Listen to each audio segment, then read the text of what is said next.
कोणीतरी जाऊन शाहिस्ते खानाला सांगितलं, हुजूर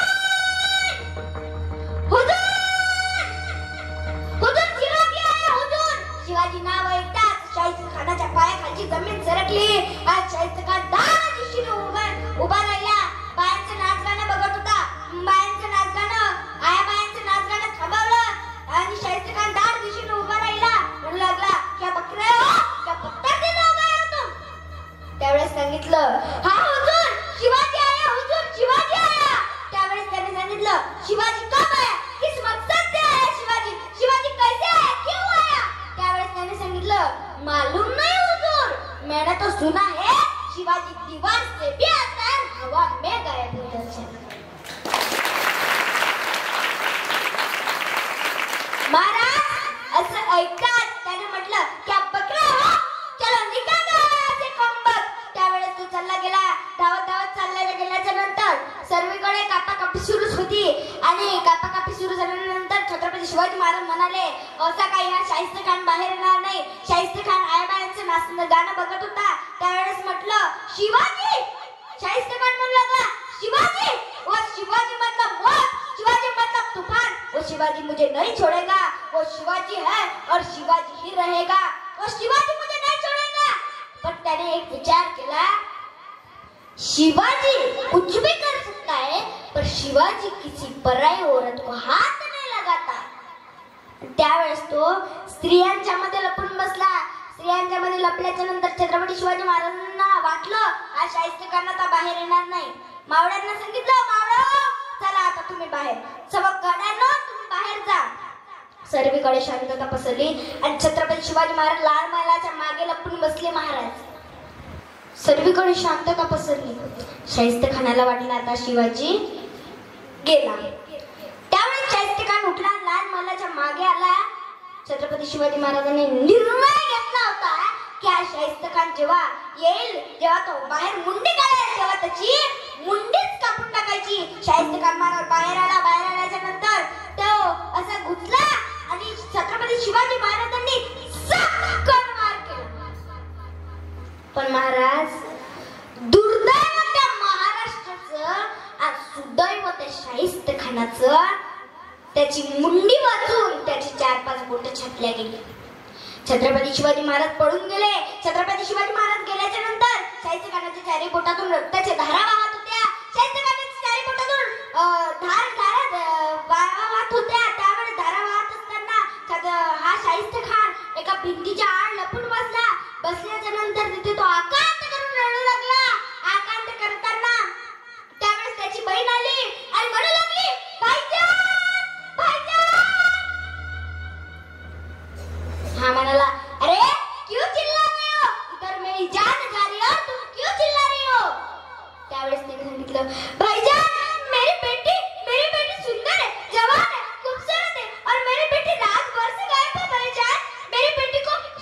मेरी बेटी गायब है. काय म्हणाली ती? मेरी बेटी गायब है म्हणाली.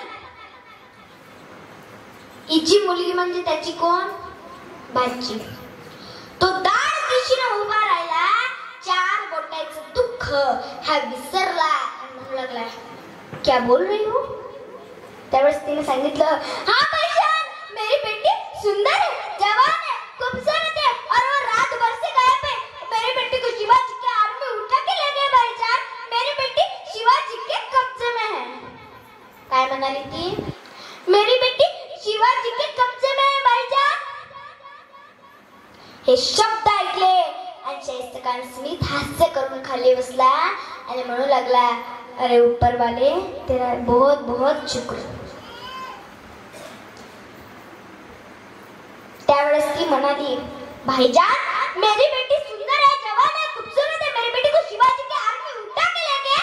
मेरी बेटी शिवाजी के कब्जे में और तुम इधर ऊपर वाले का शुक्र कर रहे हो. त्यावेळेस तो म्हणाला, सुन ले माना, इस धरती पर आज से बादशाह तो बहुत से हुए. इस धरती पर आज से बादशाह तो बहुत से हुए. हर एक बादशाह के दरबार में स्त्री को नचाया गया.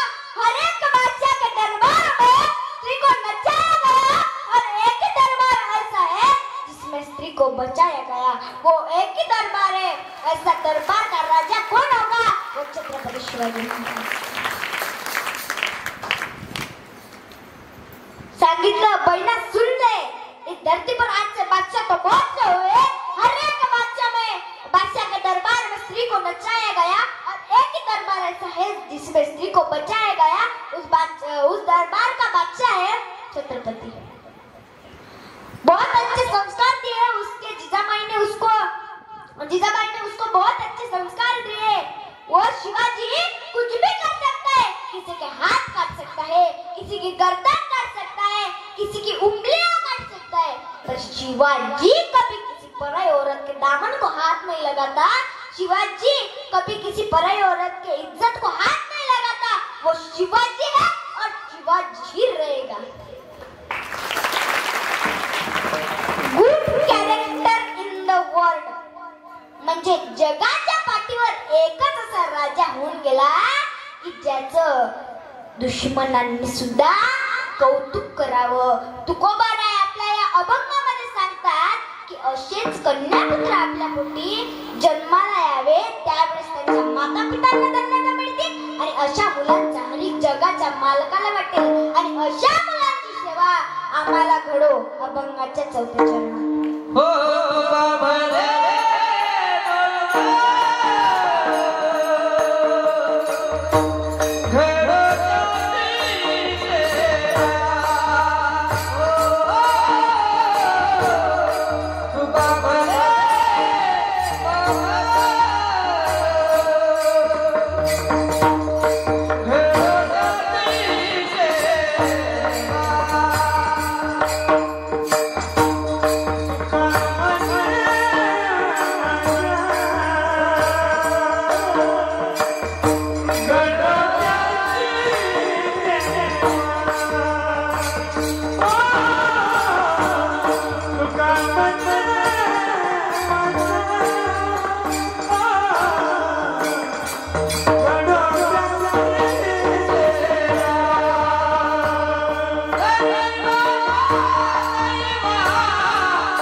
पार नाही करबिळी तैसी गेली कटाव कटाव वाकुडी की नीत देव जाणे ना तरी बालक बोबडा बोले.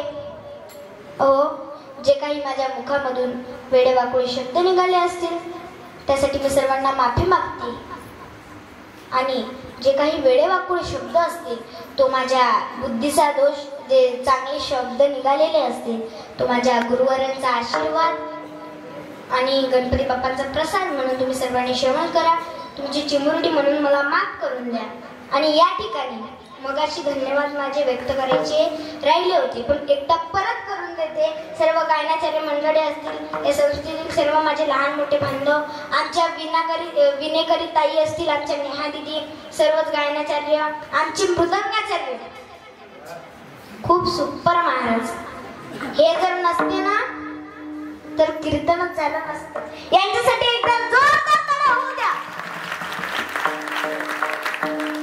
त्यानंतर आमचे साऊंडवाले दादा असतील, त्यानंतर आमचे गजर मुक्ताईचं चॅनल म्हणून आमचे आमचे दादा, तर त्यांचे धन्यवाद व्यक्त करते.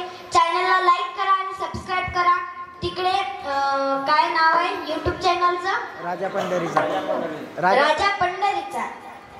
खूप सुंदर सेवा दिली दोघांनी सुद्धा. त्याला सुद्धा लाईक करा, त्या चॅनलला सुद्धा लाईक करा आणि सबस्क्राईब करा. या ठिकाणी हे दोघांचे सुद्धा धन्यवाद व्यक्त करते. आणि झालेली सेवा पांडुरंग परमात्म्याच्या चरणी, भोले बाबांच्या चरणी, गणपती बाप्पांच्या चरणी, गुरुवंदनांच्या चरणी, माता पितांच्या चरणी, सर्व गावकऱ्यांच्या चरणी झालेली सेवा अर्पण करते आणि सेवेला पूर्ण विराम देते.